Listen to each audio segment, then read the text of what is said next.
So in this TradingView tutorial video, I am going to be showing you guys how to explore different economies here on the TradingView application. So the first thing you have to do is open up TradingView. Once that is done, just go down to the bottom and press on the Explore icon.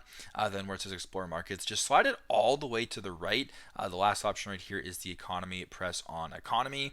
So if you're looking for the economy here, under this tab right here, there's global GDP, there's the GDP growth, there's GDP per capita, population, food price index, meat price index, etc. A bunch of different economies right here.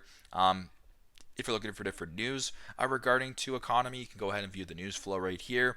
There's GDP right here of different economies. There's the central bank interest rates. If you guys are curious about interest rates, it's right here for different countries. Inflation rates, unemployment rates as well. Whatever the case may be, it's right in front of you right here. So super simple, super straightforward, but that is how to explore different economies here on TradingView.